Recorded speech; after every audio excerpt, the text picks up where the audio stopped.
Assalamualaikum warahmatullahi wabarakatuh. Selamat pagi Bu Zumrotul Fitria, selaku dosen pengampu dari Manajemen Kompensasi kelas kami. Nah, di sini kami akan mempresentasikan analisis penentuan struktur dan skala upah pada UKM XYZ Kota Cilegon dengan metode 2 titik. Next.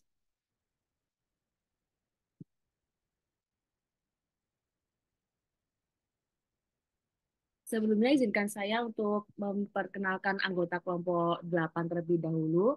Yang pertama ada Safira Fagantri Virginia dengan NPM 012. Selanjutnya ada Adinda Ramawati Sarifudin dengan NPM 014. Kemudian ada Lina Mutiara Ratri dengan NPM 128. Dan ada Muhammad Wahyu Rizky NPM 129. Dan yang terakhir ada Dini Nur Humairot dengan NPM 262. Next.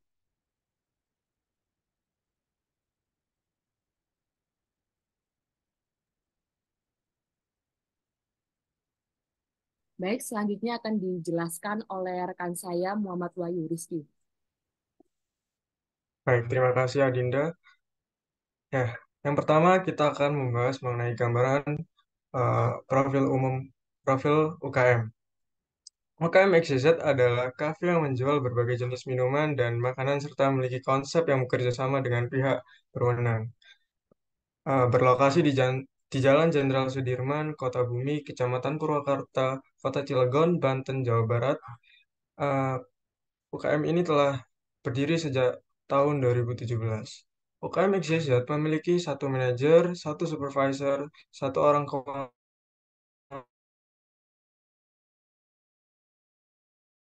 yaitu tiga juru masak, dua barista, dua kasir, 8 pelayan atau waiters, dan tiga pekerja kantor. Next.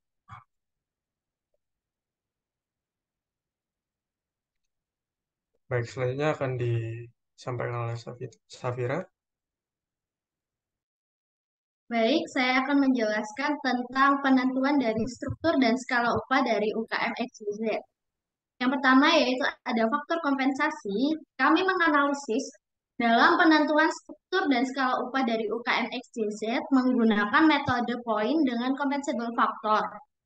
Metode poin adalah suatu teknik penilaian pekerjaan yang melibatkan sejumlah faktor tertentu dengan memberikan bobot atau penilaian numerik pada masing-masing faktor tersebut.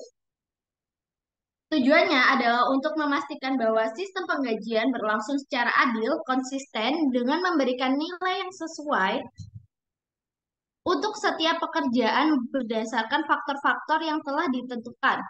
Nah, tujuan dari metode poin adalah untuk memastikan bahwa penggajian dilakukan secara objektif dan konsisten dengan memanfaatkan faktor-faktor yang relevan untuk menilai pekerjaan.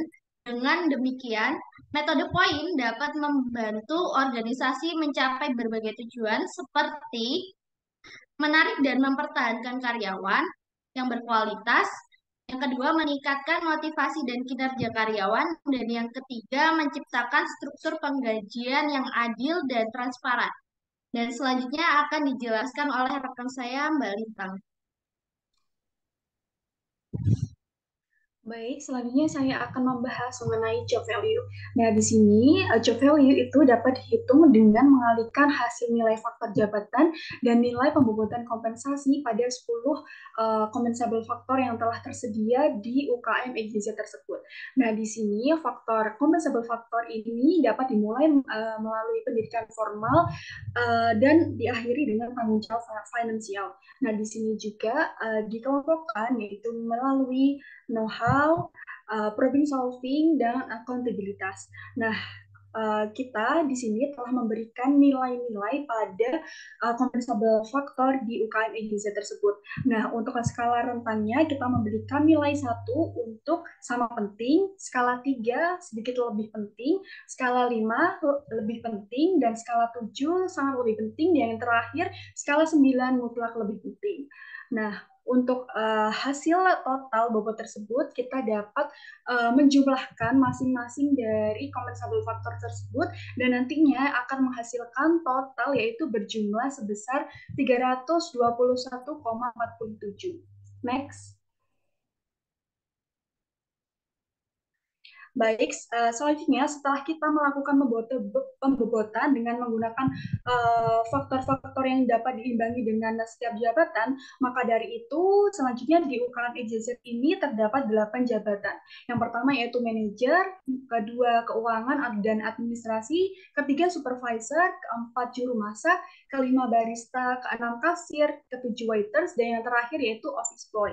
Nah, di sini hasil dari pemberian nilai jabatan itu dapat diberikan nilai dari masing-masing compensable faktor yang telah saya jelaskan di awal, yaitu untuk manajer sendiri, contohnya seperti pendidikan formal ini diberikan nilai 7. Nah, di mana artinya nilai tersebut sangat tinggi dan sangat berguna nantinya untuk penilaian dari jabatan yang ada di UKM EGZ. Begitu pula dengan jabatan-jabatan selanjutnya yang nanti dapat disesuaikan dengan compensable faktornya sendiri.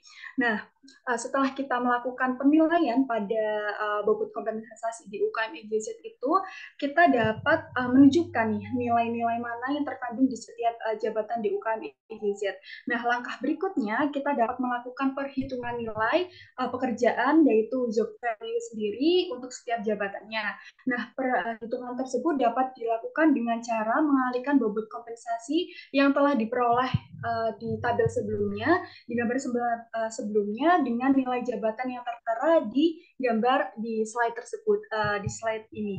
Nah, setelah memperoleh nilai untuk setiap jabatannya, langkah selanjutnya adalah kita dapat menghitung dan mengurutkan job value tersebut. Dan nantinya lanjutan dari job value tersebut yaitu dilanjutkan dengan perhitungan ke job grading sendiri. Nah, untuk selanjutnya di job grading akan dijelaskan oleh teman saya, Saudari Safira, silahkan.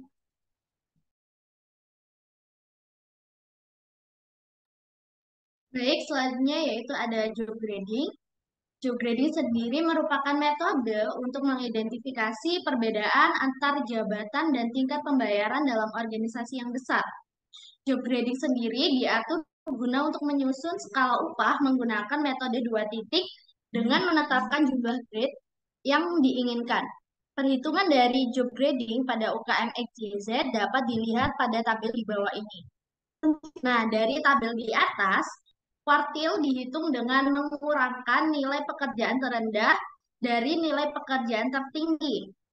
Kemudian hasilnya dibagi dengan jumlah grade dengan metode perhitungan nilai pekerjaan berdasarkan gift grade menghasilkan 4 grade jabatan di UKM SJZ 1 sendiri, di mana manajer termasuk dalam grade 4 dan selanjutnya grade 3 mencakup bidang keuangan dan administrasi serta supervisor, dan yang grade kedua terdiri dari juru masak dan barista, sementara untuk grade 1 terdiri dari kasir, waiters, dan office boy. Dan untuk gaji pokok akan dilanjutkan oleh rekan saya Mbak Adida Rahmawati Syarif. Baik, terima kasih Mbak Safira. Selanjutnya di sini saya akan menjelaskan gaji pokok. Nah, untuk menentukan struktur dan skala upah yang diterapkan pada UKM XYZ ini, dengan mengetahui perbandingan antara gaji pokok dari karyawan dengan upah minimum di daerah tersebut. Nah, itu merupakan tabel perbandingan gaji UKM XYZ terhadap UMK Cilegon dan UMP Banten. Nah, di sini terdapat beberapa jabatan, yaitu jabatan manajer, keuangan, dan administrasi, supervisor, juru masak 1, juru masak 2, juru masak 3, barista 1, barista 2, kasir 1, 2, waiter 1, 2, 3, 4, 5, 6, 7, 8, dan office boy 1, 2, 3. Nah, di sini terdapat perbagian 4 level, di mana level 4 terdapat manajer, level 3 ada keuangan dan administrasi, level 2 ada juru masak 1, 2, 3, lalu ada barista 1, 2, dan di level 1 ada kasir 1, 2, waiter 1, 2, 3, 4, 5, 6, 7, 8, dan office boy 1, 2, 3. Nah, pada gaji pokok ini di level 4, yaitu manajer memiliki gaji pokok sebesar 5 juta, lalu di level 3 keuangan dan administrasi memiliki gaji pokok sebesar 3.600.000, supervisor 3.200.000, lalu di level 2 ini juru masak 1, 2, 3 memiliki gaji pokok 2.500.000, barista 1-2 senilai 2 juta. Lalu pada level 1 ini kasir 1-2 sebesar gaji pokoknya 1.500.000. Waiter 1 sampai 8 ini gaji pokoknya 1.350.000. Lalu pada office boy 1, 2, 3 gaji pokoknya sebesar 1.200.000 rupiah. Nah, untuk perbandingan ini pada UMK Cilegon dan UMP Banten memiliki UMK Cilegon sebesar 4.657.222 dan UMP Banten 2.661.280 rupiah. Next.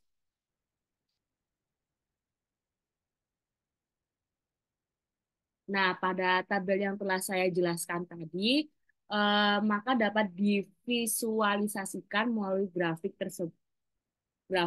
tersebut. Nah, di mana grafik ini menunjukkan gaji yang diterima oleh karyawan UKM, hasilnya bahwa hanya satu pegawai yang mencapai dan memenuhi UMK Cilegon tahun 2023, yang merupakan pegawai dengan posisi manajer. 3 pegawai lainnya mencapai dan memenuhi UMP Banten tahun 2023, yang merupakan pegawai dengan posisi manajer, keuangan, dan administrasi, serta supervisor di level 3 dan 4. Baik, selanjutnya akan dilanjutkan oleh rekan saya, Dini Nur Humairo.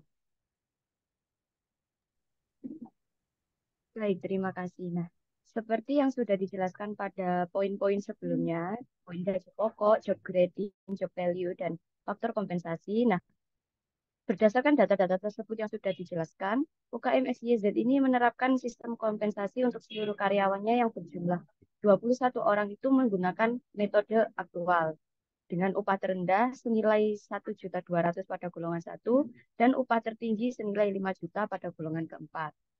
Nah, bisa dilihat pada tabel ini bahwa rentang upah yang diterapkan di metode aktual ini dinilai tidak beraturan pada satu tingkat jabatan ke tingkat jabatan lain.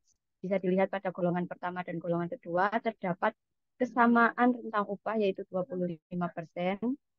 Kemudian besaran mid to mid juga lebih besar daripada rentang upah, itu menunjukkan indikasi bahwa UKM XYZ ini menerapkan kompensasi yang tidak ideal dan belum adanya keadilan internal. Kemudian karena metode aktual ini dinilai tidak ideal, maka kami menerapkan pembaruan yang sesuai dengan standar dan perbaikan yang diperlukan. Next. Nah, menggunakan metode 2 titik ini kami membenarkan metode dari metode aktual sebelumnya, yaitu dengan cara mengurutkan rentang upah dari 25% hingga 45% yang sudah tersusun dengan baik. Juga mid to mid di sini sudah lebih kecil daripada rentang upah, menunjukkan bahwa struktur dan skala upah yang diterapkan itu sudah ideal dan sudah mencapai keadilan internal. Kemudian menggunakan metode ini, kami juga menentukan midpoint atau upah tengah dari data ini dengan rumus upah minimal dikali rentang upah ditambah upah minimal. Next.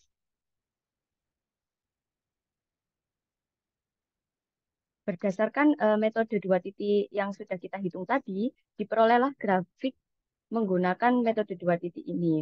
Nah, grafik ini menunjukkan rentang upah antar jabatan sudah terstruktur sehingga sudah mencapai keadilan internal yang saya sebutkan tadi. Nah, di sini tidak ada karyawan yang berada di luar interval sehingga tidak ada red circle jobs dan juga green circle jobs pada UKM XYZ.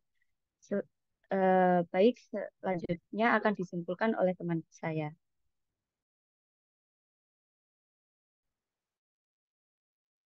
Baik, terakhir adalah kesimpulan. Berdasarkan hasil analisis struktur dan skala upah pada UKM XYZ Kota Cilegon dengan metode 2 titik, disimpulkan bahwa gaji pokok yang mencapai UMK Cilegon 2023 hanya diterima oleh manajer, itu yang berada di grade 4.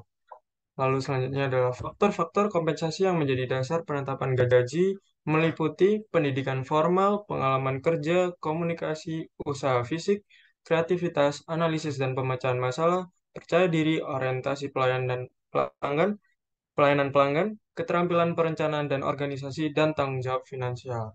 Lalu selanjutnya adalah melalui analisis job value, semua job title dibagi menjadi 4 grade, menciptakan struktur yang jelas. Selanjutnya, salary mapping menggunakan metode aktual menunjukkan rentang gaji dan jabatan yang tidak beraturan serta tidak ideal. Next. Nah, pembenahan salary mapping dengan metode 2 titik memberikan rentang gaji yang ideal dan memberikan keadilan internal.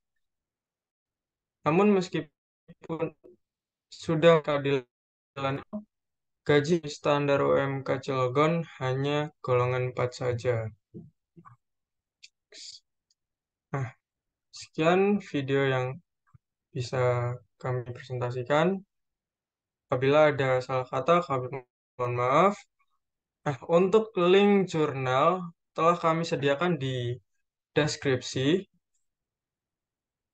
Wassalamualaikum warahmatullahi wabarakatuh.